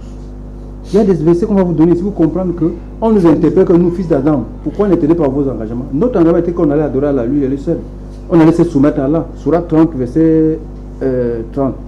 Que tous les êtres humains ont été initiés à l'unité de Dieu quand on l'unifie dans son adoration, dans ses attributs, etc., etc. Il faut que les gens comprennent. Ok, merci. Imam Mokhtar, vous avez autant. Je fais appel, n'est-ce pas, aux pasteurs de l'université pastorale de Konsamba, ceux qui ont fait théologie, vraiment de venir sur le plateau pour essayer, n'est-ce pas, pour qu'on essaie de discuter. Parce que les téléspectateurs intelligents et qui ont aussi appris, ils vont constater que l'émission est finie, on n'a même pas touché le thème. On pose la question à quelqu'un, Nouvelle Alliance pour Israël, pour l'humanité, son thème devient le thème de l'Alliance. Le thème qu'ils sont développés, le thème de l'Alliance, c'est-à-dire la mort, la mort, la mort. Aucun d'entre eux n'a touché, oui, Jésus a envoyé pour l'humanité. Voilà le verset. Aucun d'entre eux. C'est pour ça que je fais appel, n'est-ce pas, aux pasteurs qui ont fait théologie. Parce que le problème, c'est l'entendement est nul. Et également, le niveau est également très bas. Et nous sommes obligés de faire avec. Et ce sont, n'est-ce pas, les circonstances, n'est-ce pas, du débat islamo-chrétien. Vous comprenez un peu. Sinon, je ne sais même pas sur quoi je me bats. Je ne sais même pas ce que je vais réfuter. Parce que le camp d'en face, ils vont, Ismaël, Arabe, Abraham était musulman. Regardez, ils oublient carrément le thème. Et c'est pour ça que je disais au monsieur journaliste de regarder chaque fois, n'est-ce pas, le thème pour le bien-être des téléspectateurs. Parce que là, je ne sais pas ce que je vais réfuter. Pourquoi? Parce que j'ai déjà démontré que Jésus était venu pour Israël dans le Coran comme dans la Bible. Et ils ont pris la parole, montrez-nous la généalogie de Mohammed, machin truc. Vous voyez, à un moment donné, ça devient fatigant sur le plateau. Vous voyez un peu. Donc, c'est souvent pour ça, ce genre de débat, que vous voyez, je n'aime pas m'asseoir avec là. Pourquoi? Parce que le Coran disait à son fils, le sage du Coran, mon fils, ne t'assois pas avec les ignorants. Pourquoi? Parce que si tu es savant, ton savoir va baisser et ton ignorance va augmenter. Et si tu es ignorant, ton ignorance va augmenter et ton savoir va baisser. C'est ce genre de choses. Voilà le thème, c'est fini. On nous signale déjà à la régie que c'est terminé. Il reste peut-être 2 ou 3 minutes. Vous voyez un peu. Aucun d'entre eux. Et je vous ai dit, le monsieur qui joue le rôle du boulon foiré, qui sera, n'est-ce pas, peut-être un ou le surnom de ce monsieur. Pourquoi? Parce qu'on va couper ce qu'on a fait là au long de cette émission. Je vous ai dit que je vais montrer dans le Coran et qu'on va lui donner la parole, il va dire montre dans le Coran. Est-ce que vous avez vu vous-même? Et vous voyez le niveau de ce débat comme ça là. Alors que nous voulons, n'est-ce pas, un plateau vraiment professionnel et classique. Vraiment. Donc le monsieur arrive, il dit ouvre le Coran, on ouvre le Coran. On dit sur là, c'est un verset, on lit, on traduit en arabe. Il peut après dire ouvre le Coran. Vous voyez un peu. Et les gens comme ça, vous voulez qu'on débatte avec eux comment? Qu'est-ce qu'on va échanger avec eux? À part venir peut-être les écouter et également enseigner les téléspectateurs et partis. Merci. Ok, merci Imam Mokhtar. Déjà, il est important de rappeler que vous êtes là pour édifier les téléspectateurs qui nous écoutent. Certes, la bonne foi ou la mauvaise foi de certains, ce n'est pas l'objet de notre échange ici. Toujours est-il que le choc des idées a pour but précis de toucher la sensibilité des téléspectateurs, leur apprendre des choses. Parce que nous disons souvent, cette émission... S'il vous plaît, je voulais rappeler, n'est-ce pas, un message des téléspectateurs qui vient d'envoyer, n'est-ce pas, parce qu'en même temps, les réseaux sociaux, nous sur toutes les plateformes, ils sont en écrit ici en disant, de demander même aux personnes qui jouent le rôle du pouvoir voir le monsieur, d'arrêter de rire, au moins de les écouter, de les laisser même écouter même ce que d'autres partis disent. C'est pas qu'on rappelle que les primaces, ils rient pour rien, c'est écrit là. Les gens qui sont dans les réseaux sociaux, vous pouvez vérifier. Ok, merci. Comme le temps nous a déjà imparti, ce que je vais faire, on va sur un tour de table prendre le mot de fin de tout un chacun d'entre vous en 30 secondes.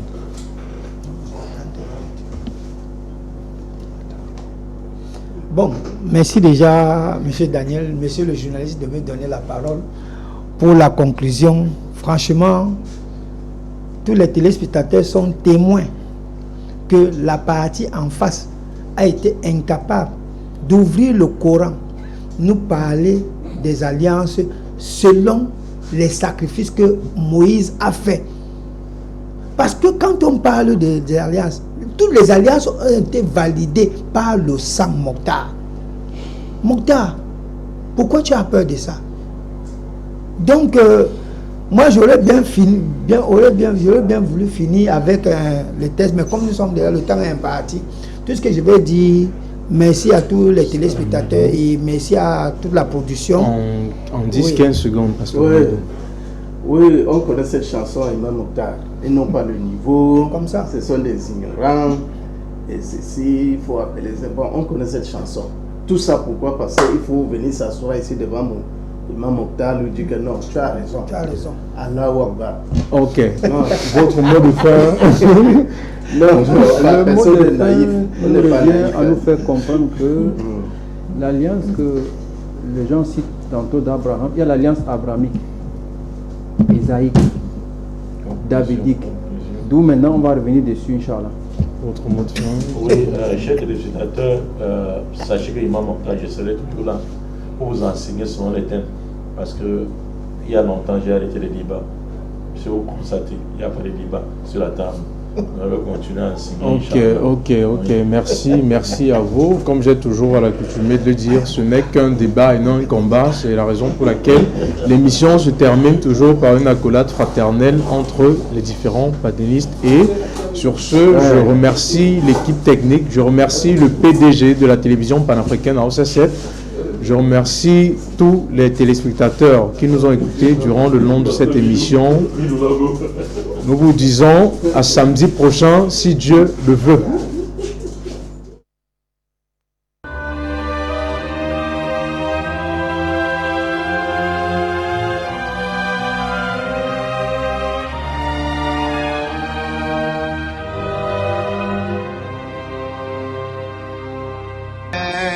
Vayera Elav Adonai be'elonei mamrei v'hu Yoshev Pesach ha'oyel k'choy mayom Vayisa einav v'vayar v'hinei shloisha anoshim nitzavim alav v'vayar Ton Savaton Mariae Magdalene Erchete proiskotias Etius isistom nimion بلى قد جاءتك آياتي فكذبت بها بلى قد جاءتك آياتي فكذبت بها واستكبرت وكنت